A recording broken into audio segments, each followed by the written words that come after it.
compartir algunas reflexiones. México le ha apostado al comercio internacional, a abrirse al mundo para encontrar en él fuentes de oportunidades ya por muchos años.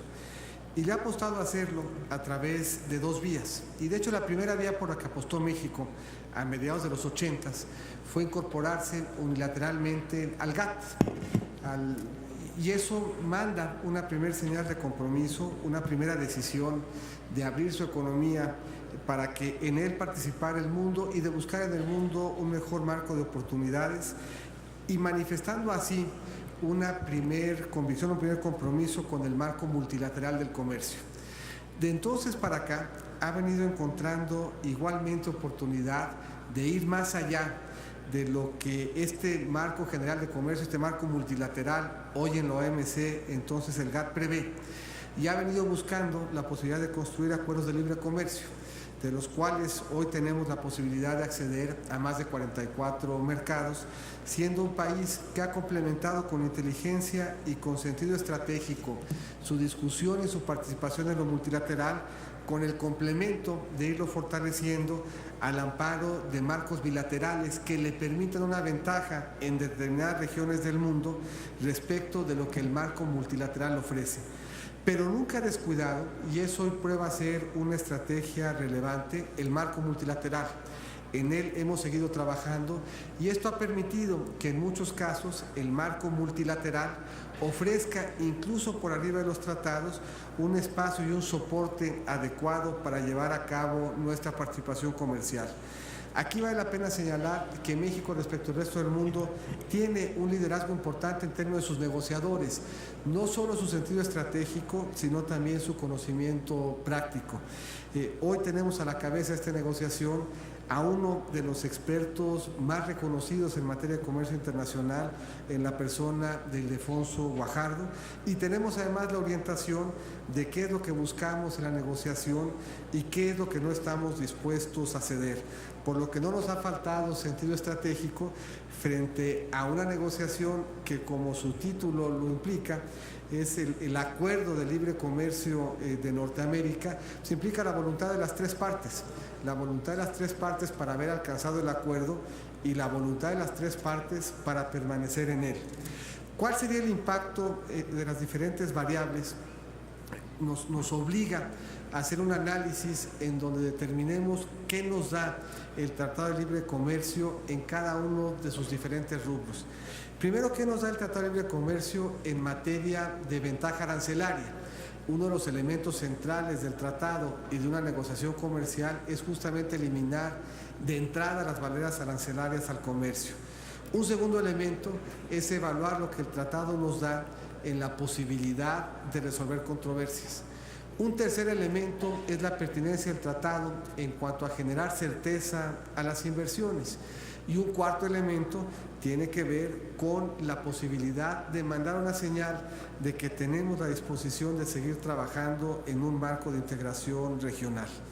Si vamos descomponiendo cada uno de los tres factores, eso nos da, por un lado, una idea del impacto y por otro, una idea de qué tendríamos que hacer en caso de que enfrentáramos un escenario en donde el tratado no continuara. Si vamos viendo el impacto en nuestro comercio internacional, primero sería menester reconocer que una parte muy importante de nuestro comercio no es con Norteamérica. Una parte ya muy relevante de nuestro comercio se da fuera de la región norteamericana. Esta diversificación es mayor en el caso de las importaciones que las exportaciones. Menos de la mitad de lo que México importa del mundo se da al amparo de su relación comercial con Estados Unidos.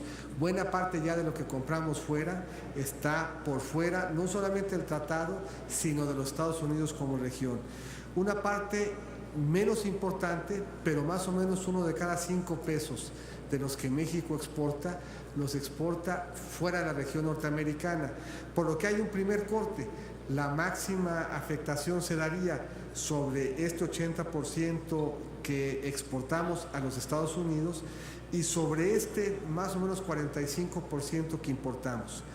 Pero dentro de estos grandes números hay oportunidad de ir haciendo mayor refinamiento. El primer ejercicio que habría que hacer es el de encontrar cuál de este comercio se da en aranceles que están dentro del tratado y cuál está por fuera. Y si tomamos en consideración que hay un número muy importante de comercio que hoy se hace en mercancías y en sectores que en el 94 no estaban en el comercio, pues llegamos a la cifra que ha hecho pública el secretario de Economía en términos de que hay una parte muy importante del comercio con Estados Unidos que se hace por fuera del tratado. Más o menos el 44%, si no me acuerdo mal, de lo que vendemos y más o menos la mitad de lo que compramos a Estados Unidos se hace por fuera del tratado, lo que implica que el impacto se va acotando en términos del volumen de comercio que se está haciendo al amparo del tratado. Un refinamiento adicional es cuánto del comercio que hoy se hace con los Estados Unidos, a pesar de que se hace con ese país, se hace por dentro del tratado. Y ahí volvemos a encontrar que una parte muy relevante se hace por fuera.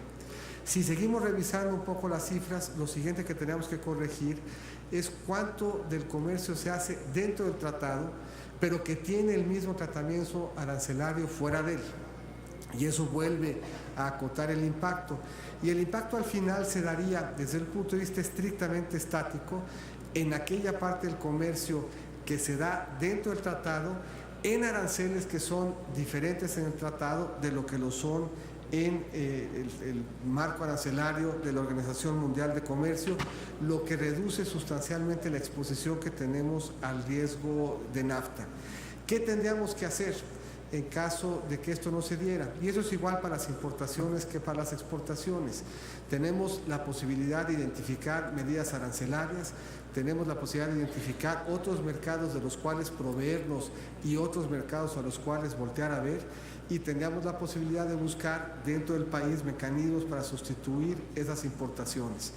En ese trabajo estamos, en ese análisis hemos venido trabajando y perfeccionando, incluso para identificar no solamente sectores sino empresas que tendrían la necesidad de una contingencia en el caso de que no alcancemos una negociación que sea satisfactoria. Pensamos, y sigue siendo nuestro escenario central, que podemos, dentro de los objetivos que ha planteado el presidente, alcanzar una negociación que sea positiva para las tres partes, pero como aquí dijera el canciller apenas el día de antier, México es mucho más que el Tratado de Libre Comercio. Apunto ya muy someramente los demás temas, a referencia de tener oportunidad de seguir reflexionando en ellas con la senadora cuando ella quiera.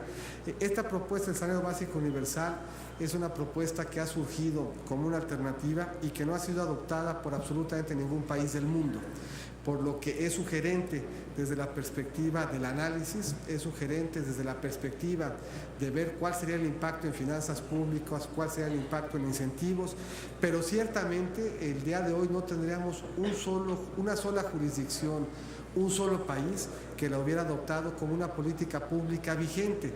Hemos tenido casos, y se han conocido, de países que lo han propuesto y ha sido rechazada. Ese fue notablemente el caso de Suiza, si no me equivoco, apenas el año pasado.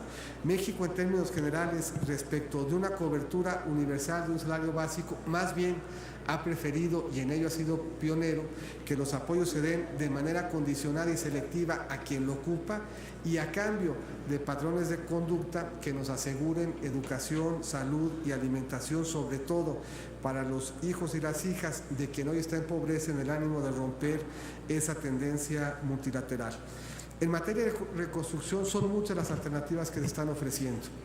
Se están ofreciendo apoyos a fondo perdido contra los recursos presupuestales para la pérdida parcial, igualmente para la pérdida total, con un techo de lo que en ese podemos ofrecer. Se ha buscado complementar con crédito quirografario o hipotecario, se ha buscado apoyar ese crédito de forma tal que no gravite el capital por una parte del mismo sobre quien escoja como mecanismo de apoyo la vía del apoyo hipotecario. Se ha desempeñado, se ha dispuesto en ello, se ha desplegado en ello apoyos importantes de banca de desarrollo, pero se van a comprometer todos los recursos presupuestales, todos los que tenemos este año, y tendremos que hacer un esfuerzo adicional nosotros y los diferentes niveles de gobierno y complementar en él o apoyar de la misma forma con lo que la sociedad civil y el sector privado está haciendo. Y en los últimos dos elementos, sí poner de relieve que hay una confusión entre causalidad y correlación. No es la reforma energética la que implica que caigan los ingresos petroleros. Es la caída en los ingresos petroleros la que motiva la necesidad de la reforma energética. De la misma suerte que no es la decisión del gobierno la que implica que se incremente el precio de la gasolina. Es la decisión del gobierno, como usted misma señaló en tribuna, la que ha permitido atemperar un cambio que nos vino de fuera por la vía de ajustarlo al amparo del IEPS.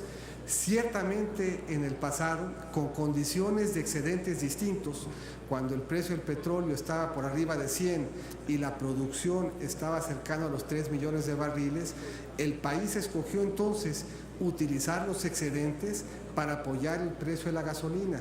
Yo creo que es una decisión que hoy podíamos ver reflejada en un uso mucho mejor de esos excedentes, ya fuera en menor deuda o en mayor infraestructura, pero había la posibilidad de escoger porque los excedentes estaban ahí.